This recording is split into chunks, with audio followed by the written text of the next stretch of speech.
The Shep Naz Podcast begins now. Welcome to the Shep Naz Podcast. I'm Joe, and I'm your host today. And today we are joined by a few of our youth and Pastor Bryanna. And yesterday we started a discussion on their recent trip to Nashville. And we kind of put Lucas LeMay, a.k.a. Cheeto, in the hot seat and made him feel uncomfortable for a little bit. But he did a great job of sharing his personal faith and kind of his experiences in Nashville. And so today we've let him stay in here so that he can witness the grilling of Austin Presley, who also went and was given the forewarning that we were going to ask him similar questions. So yes. Welcome back in. Thank you. One person like, thank you. All right, so great. Bryanna, if you'd kind of bring us back in, you had mentioned yesterday that there was a couple different tracks, and kind of re-explain that, and then kind of maybe go into a little more detail of the difference of why, as Lucas may have alluded to yesterday, that Austin was left to his own devices for a lot of this trip. So if you didn't hear yesterday's episode, we traveled down to Trevecca Nazarene University. They had a conference called the Becoming Conference, and essentially this conference was separated into two tracks. So the first one that Cheeto was on was Mission Nashville. So it's really based on serving downtown Nashville. There were about 90 students in total from other churches that were on this track. And so they kind of divided us up and sent us out to different places. And Cheeto talked about it yesterday where we were serving. And then the second track is the yes track. So saying yes to the call to go into ministry. So this one was really unique because, we have Austin who's called to ministry. And so he got to really learn from a lot of pastors and people that have worked in ministry for a really long time. He was in breakout sessions and got to kind of see all aspects of ministry and what it's like to work in a church. So he'll explain that more, but that's essentially the two differences. Cool. All right. So yesterday when we were talking primarily with Cheeto, we kind of let him talk about his experiences on the trip, and then we kind of got more into his personal walk. But since your track was really a follow-up to your call, I'd really kind of like to run this in the reverse direction and hear from you kind of your faith walk a little bit, and now that you do feel a call to ministry, how that call has come about and kind of the steps that you've taken so far on that. So first of all, start with kind of where we were yesterday with Cheeto about at some point you kind of just step out from under the family shadow of faith and you come into the light of your own faith. So if you would share with that about that. Sure. So when I've always been at Shep Naz. My grandparents have been coming here for a long time now, and then of course my dad's been coming here for a while. And for the longest time, it was just something a young kid wakes up and it's like, oh, it's Sunday, I gotta go to church. And I had fun and all that, but it wasn't really my thing. I'd rather have slept in.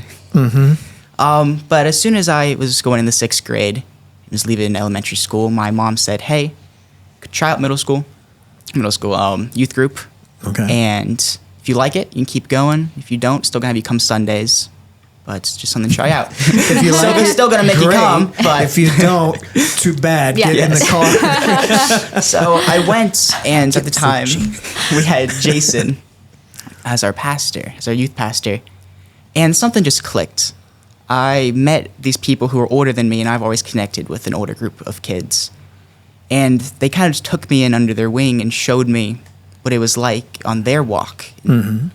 And I don't know, it was just something really special. Samson, Jason's son, took me out to Panera. I really felt connected right away. There wasn't really a phase where I felt left out or shy. So it was great. I was feeling really good. Still haven't really felt a call or really gave myself to Christ yet. But I was really starting to really appreciate the church for what it is rather than something I felt like I had to go to. Right. Then we went on our first retreats at Mount Vernon. Yeah. And the worship and the sermons, everything just kind of connected. And I'm a shy person, you know. I don't like putting myself out there too much. But I felt like God was really pushing me to go to the altar. We had an altar call. Like, if you feel anything, please come down and pray. We have people who pray with you. And I was like, I can't do this. I'm not going to walk out in front of all these people and kneel. I can't. So God's like kind of pushing me, but I'm fighting it so hard. So I kind of just dropped down on my knees and I used my chair as an altar. And these people I've connected through in 6th, 7th grade, all of them came up and put their hands on me and were praying with me and took me out back. And as they're praying for me, we've got in a big circle and I was in the center. They're all praying for me, praying for my future, praying that God will show me what I'm meant to be and supposed to have, how I'm going to share his word. And this vision pops in my head. And this is what's been driving me to, no, I want to be a pastor of some kind. I had this vision that I was up on that stage and I was given the message and I was sharing God's word. And ever since then, it's never left my brain. I've always felt like I'm put here to preach. And of course, it doesn't matter if you're a pastor or if you're doing something else, because we're all called to ministry. Right. But I definitely feel like God's calling me in a more traditional kind of way. We're at a church. And that's just what's driving me. So when Bryanna talked about the Becoming Conference and how there's a whole path dedicated to young kids who want to become a pastor of some kind, I jumped right on it because I really feel like, and it really was such a great experience of showing me what I'm meant to be and the path that's going to lead there. So after you have felt that call, has there been any, and I'm asking just because I don't know, has there been any formal steps yet, or is that still yet to come? Still a little bit yet to come. There was one time where I preached at youth group, and that was a really good experience. But it's been more of a getting myself ready, I feel, type of thing, and getting myself confident enough. Because like I said, I'm a little shy and nervous, so it's more of just a praying and asking God to reveal opportunities, which he has. And a lot of them have been sitting on my brain for a while. But yes, it's definitely something especially going into sophomore year, that I realized I need to take more of a step towards this. Because it's one thing to hear God, it's another thing to act upon his voice. And that's been something that I really feel like I need to keep going on. Well, and as you mentioned, we're all called to ministry in one form or another. And some are called to pastors, some are called to be engineers, some are called to be architects, some are called to be doctors, and they may find their way that they're serving God through those particular roles. But in your particular case, you feel like you're being called to pastoral ministry. And, I encourage those that are listening to really lift up Austin in prayer. I mean, this is a global need. This is, and certainly a drastic need in the United States right now. We know that there are several pastors in our oldest generation that are to the point of retiring right now, and there's just not enough pastors to fill those roles, and the church is desperately needing people that are being called into the ministry. So it's so encouraging when we see God moving on the hearts of young people and seeing that he's not done, that the next generation is stepping up. And so many times I think your generation gets a bad rap of like... It's true. And I could go ahead and spill out a lot of the stereotypes, but I'll refrain. I'm really trying to control my tongue. But There's probably a list. But the truth of the matter is that doesn't mean that God isn't working in the hearts of those that he's calling to minister. So you mentioned that you feel like you're called to kind of pastoral ministry of some form. Has he started to develop that role, or you're just like, I'm not quite sure yet, or what's your thoughts on that? So like you said, with young people, we really need to step up a little bit more and take on that form, listen to God's call. My life was changed through youth group with Pastor Jason and Bryanna, really just always being there for me. And I feel like that's such a thing that kids, especially teenagers, need. It's when we are desperate for some sort of leadership, some sort of role model in our life. And sadly, not everyone gets that at their household. I go to a public school, I go to Gehanna, I walk around, and kind of heartbreaking how some kids act and how some kids treat each other. So I want to become a youth pastor. I believe that's what I'm called to, because I just feel like they need the most guidance. They need a role model. They need someone who can get God into them and really stick.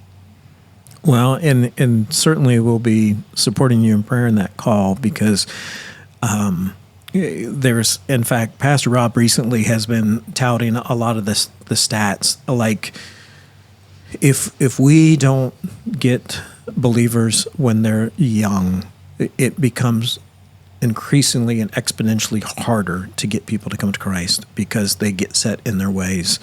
And so the ministry to our youngest generations are going to be critical as we move forward. So you get down to Nashville, and everybody goes one direction, and then they point and tell you to go the other direction. Yes. How exactly did that work? So with the Yes and the missions path, we everything started about the same time. I got dropped off. It was a very nice campus, so I spent most of my time in a classroom and a lecture room.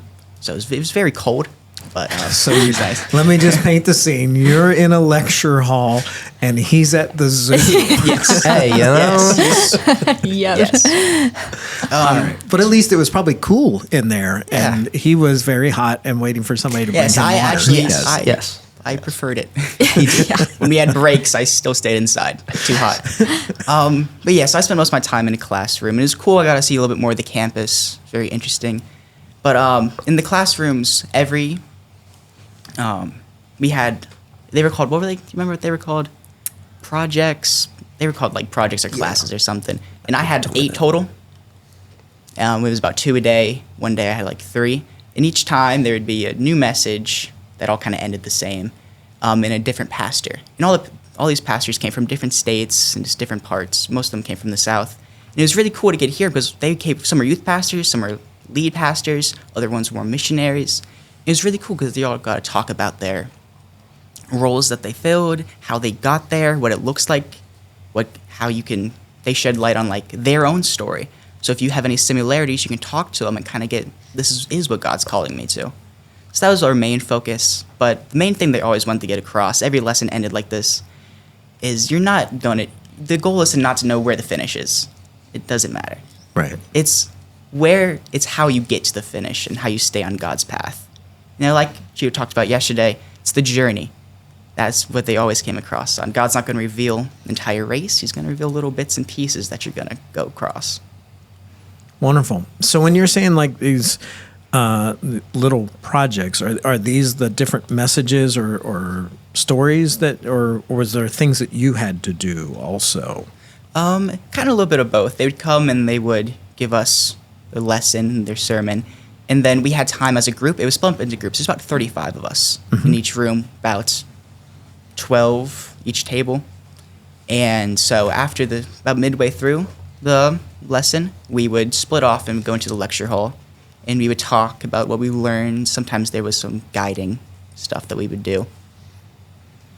Nice. So I would imagine it was at least a little comforting to see people in your same age bracket that were feeling the same kind of call. So, I was honestly very surprised to see as many as there were. I thought it was just going to be you and 8 pastors telling you what you have to do. We joked that it was lonely and kind of was during breaks, but there was definitely a lot of us there, and it kind of forced me to get out of my shell a little bit and make some friends. I've met some interesting people. So now are you networking? Like you've got contact info? Nope. No. Is that how you met the other It was more of Austin? just a, hey, what's up, talking, and then we went our ways. Maybe next year. Maybe next year. Well, at least you stayed true to being an introvert. Hey, I got out of my shell a little bit. I had to talk. You made a friend that you. I made some friends. He found Didn't share another any. Austin. He found another Austin. Oh, there we go. Cool. All right. Well, I'm really encouraged to hear that, and really appreciate you guys coming in to share. And thank you, Pastor Bryanna, for leading them in such a way that they're wanting to follow like this. So certainly I want to pass on the challenge as Austin has spoke, that you need to get your story out there. And we certainly are encouraged and challenged by his story. And yes, Cheeto, we were challenged by your story yesterday too. We won't leave you out either. If you want to follow everything that's going on with the church, go to shepnaz.org. Also follow us on Facebook, Instagram, and YouTube. For Cheeto and Austin and Pastor Bryanna, I'm Joe. Have a great day. This podcast is a production of the Shepherd Church of the Nazarene, Gahanna, Ohio. Email to podcast@shepnaz.org and let us know what you think.